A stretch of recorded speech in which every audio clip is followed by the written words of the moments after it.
teringat itu karena sekolah damai itu bersebelahan dengan gereja, Bu Susi. Oh iya betul. Jadi kita seringkali gampang banget untuk bisa beribadah. Dan saya diingatkan selalu bahwa untuk selalu dekat kepada Tuhan.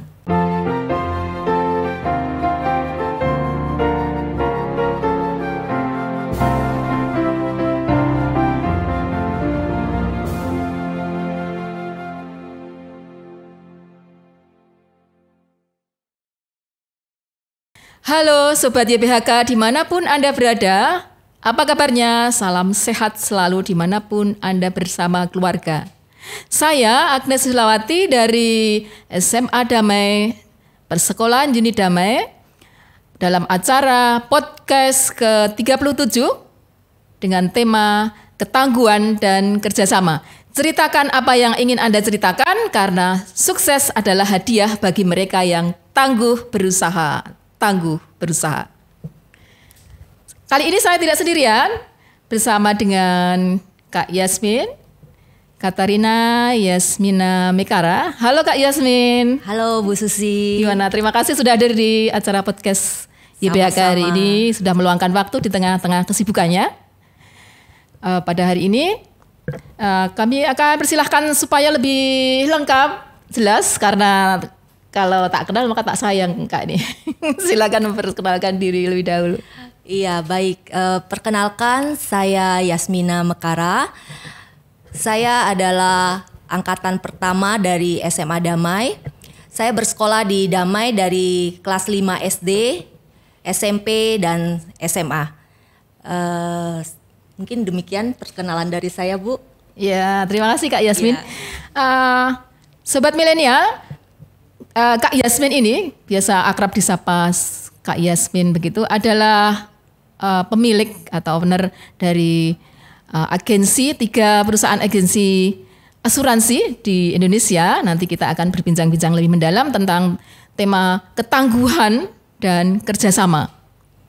Nah, yang pertama nih Kak, kakak ini kan dari SD sudah di Damai ya, SD, SMP, kemudian SMA.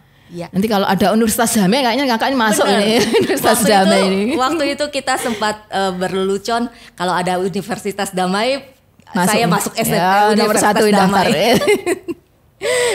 Gimana Kak ini Kak pengalaman kakak selama sekolah di Persekolahan Damai? Kenangan-kenangan ya. Jadi saya sebelumnya mengucapkan terima kasih dulu diberi kesempatan untuk berbagi pengalaman saya selama bersekolah di Damai. Serasa bernostalgia nih Bu Susi. Iya. Jadi saya di Damai SD-nya mulai dari kelas 5 waktu itu. Karena saya merantau waktu itu sendirian, berpisah dengan keluarga.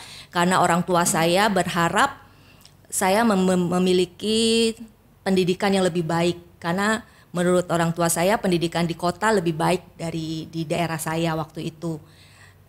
Dari kelas 5 SD saya waktu itu menjadi siswa baru. Tapi saya dipercayakan, saya bingung juga waktu itu, langsung saya dipercayakan menjadi bendahara waktu itu. Saya ingat sekali waktu itu.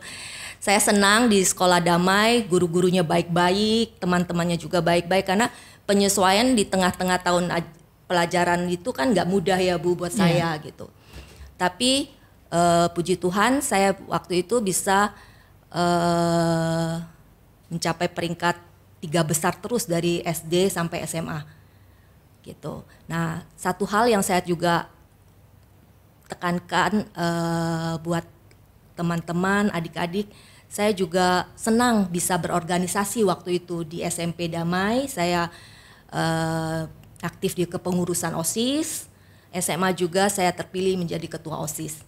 Itu Bu yang saya bisa sharingkan pengalaman saya selama saya sekolah di SD, SMP dan SMA Damai. Ya, sobat milenial nih, guru-guru di sekolah Damai ini yang membuat Kak Yasmin menjadi betah atau kerasan dan berkembang di sini di Jakarta ya, dari Kalimantan apa dari? Saya dari Bangka. Oh, dari Bangka. Ya. Dari umur sekitar 10 tahun coba bayangkan.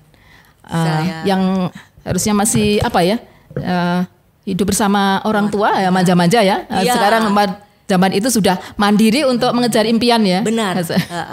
Saya bersyukur sekali mendapat bimbingan dari guru-guru yang baik waktu itu. Saya akhirnya bisa menyesuaikan diri, saya tidak tertinggalan pelajaran, saya bisa menjadi juara peringkat 3 besar lah waktu itu. Jadi tidak ketinggalan juga dengan teman-teman yang sekolahnya di kota ya waktu itu. Iya. Ternyata bisa ya? Bisa ya. Saya juga nggak nyangka tuh, berkat Tuhan juga ya. Jalan Tuhan. Kalau nilai-nilai di sekolah kan nilai-nilai yang positif yang bisa diambil hikmahnya untuk perjalanan hidup Kak Yasmin selama kira-kira apa ya kalau boleh tahu? Banyak ya sebenarnya, tapi yang saya teringat itu karena sekolah damai itu bersebelahan dengan gereja, Bu Susi. Oh iya betul. Jadi kita seringkali gampang banget untuk bisa beribadah.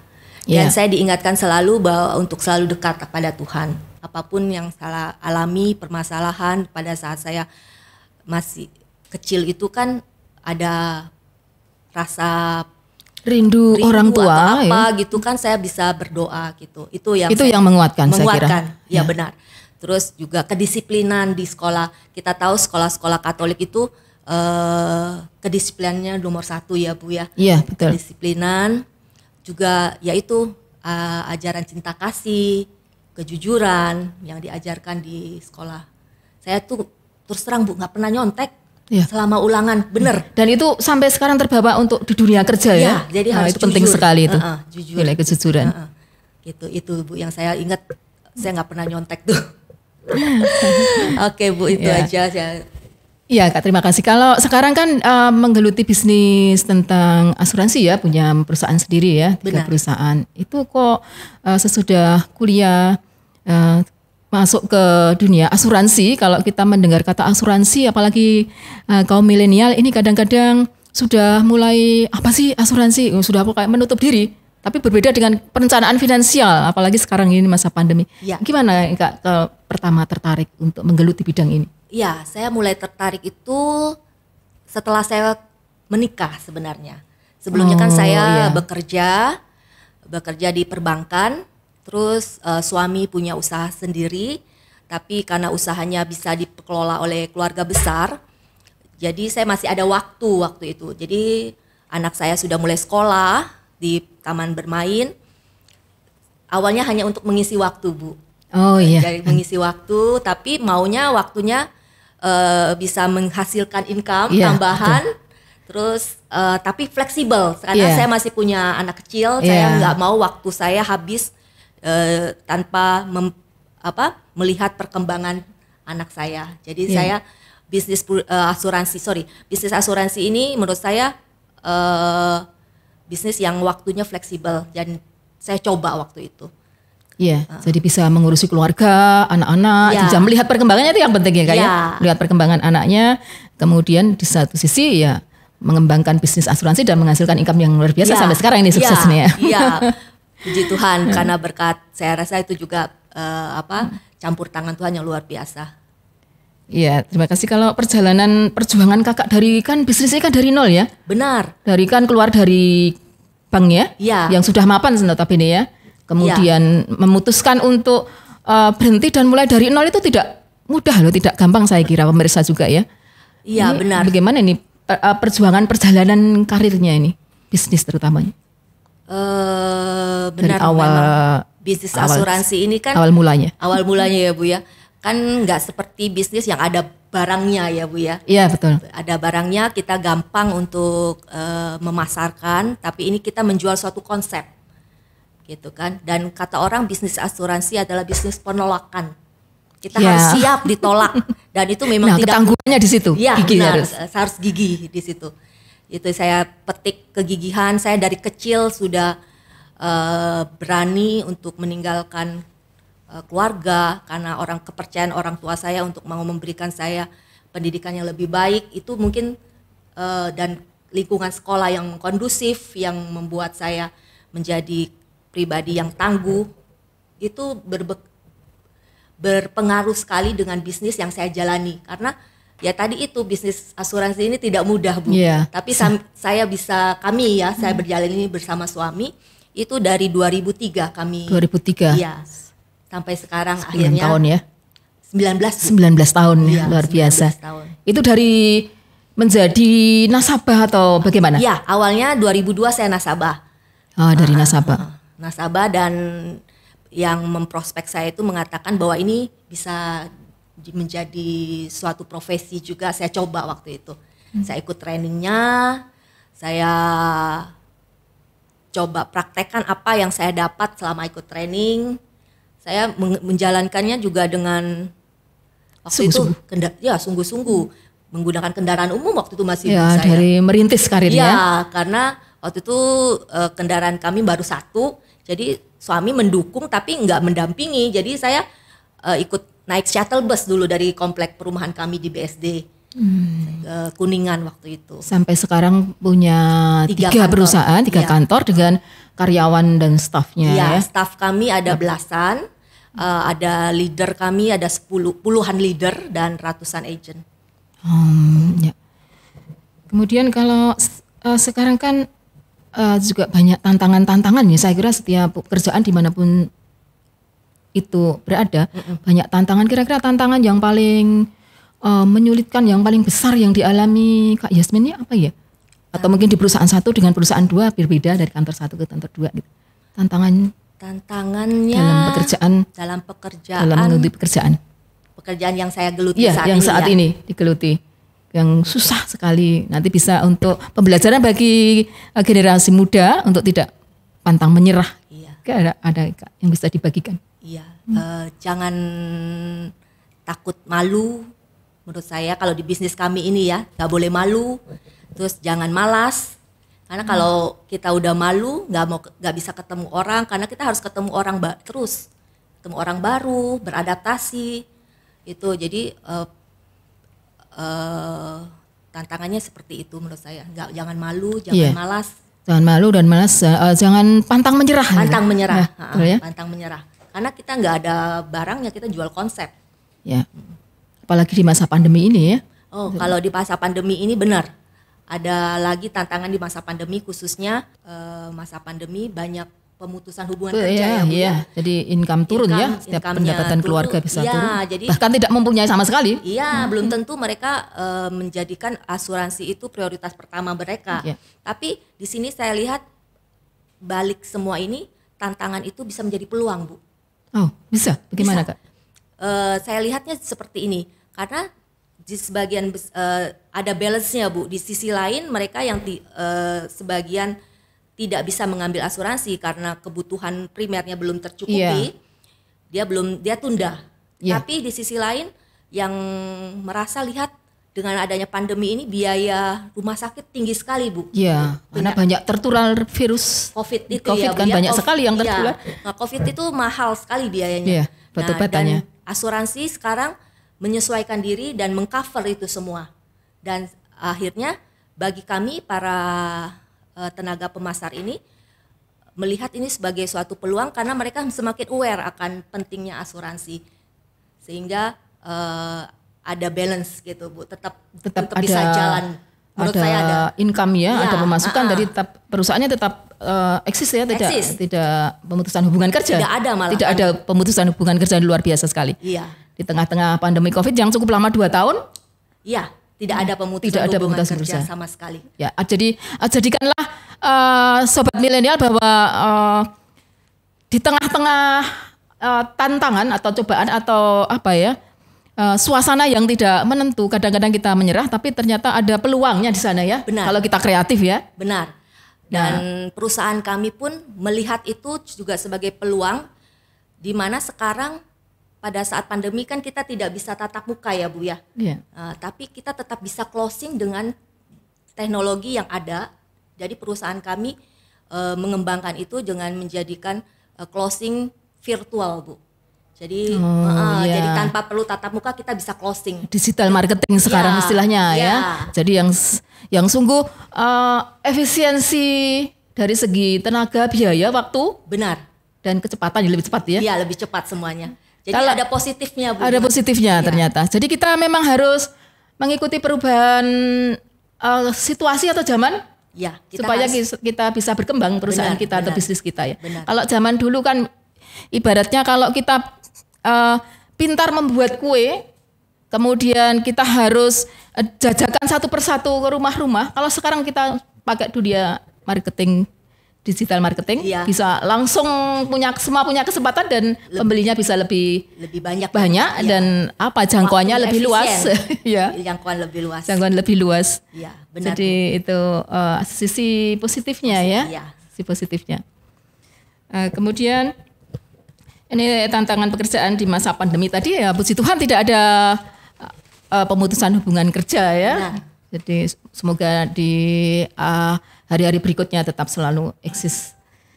Kemudian kalau boleh kakak memberikan pesan-pesan atau nasihat bagi generasi muda khususnya kaum milenial, sahabat YBHK khususnya, apa ini Kak yang bisa diteladani atau menjadi inspirasi untuk mereka yang masih bersekolah atau yang sudah lulus atau yang masih mengejar mimpinya, kira-kira apa ini Kak yang bisa diteladani atau menginspirasi bagi mereka?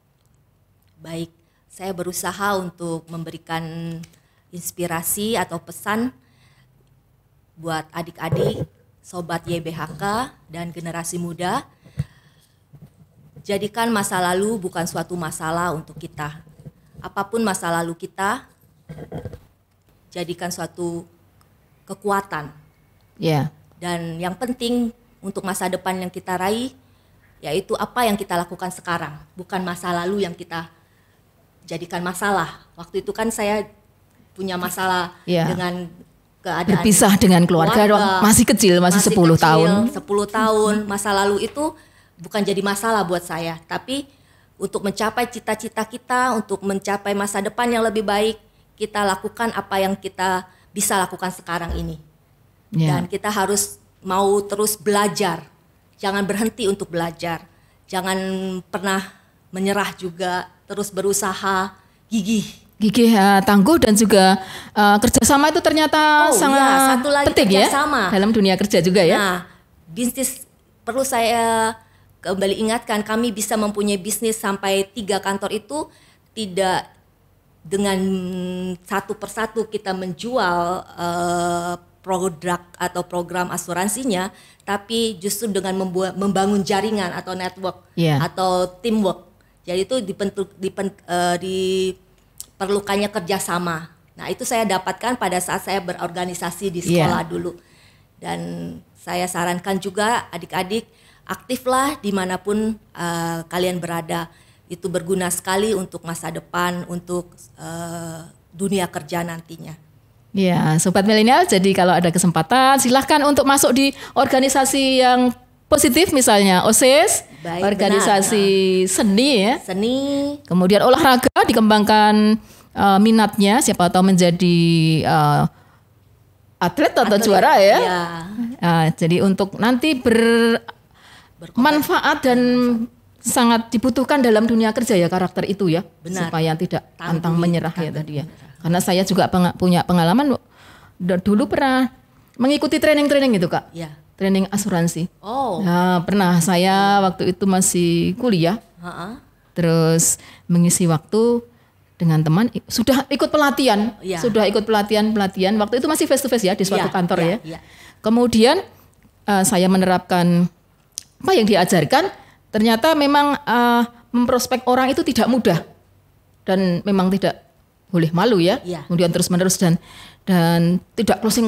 Ya. Jadi ada semacam wah kok nggak bisa ya. Jadi ada semacam dalam perasaan saya kok agak menyerah gitu. Jadi harus dibangkitkan terus ini Kak ya. Dari dalam kita sendiri kayaknya ya. Dari dalam diri sendiri, dan semua itu sebenarnya kalau kita sudah disediakan oleh kantor, ada training motivasi juga. Itu bisa diikuti. Iya, bisa diikuti. Jadi mau belajar terus, jangan harus rajin ikut training itu. Jadi sikap mau belajar terus itu bisa menumbuhkan semangat baru lagi untuk kita bisa tidak menyerah dalam bisnis ini. Ya, bisa juga dalam dunia anak-anak pekerjaan juga anak-anak yang sedang belajar di sekolah atau sekarang sudah mulai masuk sekolah ya tatap muka ya tetap terus berjuang untuk mencapai impiannya, cita-citanya. Pesan saya bagi adik-adik dan para orang tua yang menonton acara ini, yang sedang mencari sekolah untuk anak-anaknya, putra-putrinya, bisa mendaftarkan diri di sekolah-sekolah yang bernaung di bawah Yayasan Bunda Hati Kudus, yaitu Tarsisus 1, Tarsisus 2, Damai, Vianney, dan Vireta. Karena saya sudah membuktikannya, sekolah-sekolah di bawah naungan Yayasan Bunda Hati Kudus sangat membantu para putra-putri ibu sekalian untuk mempunyai karakter yang sangat baik bagi masa depan mereka di dalam dunia pekerjaan nantinya. Terima kasih.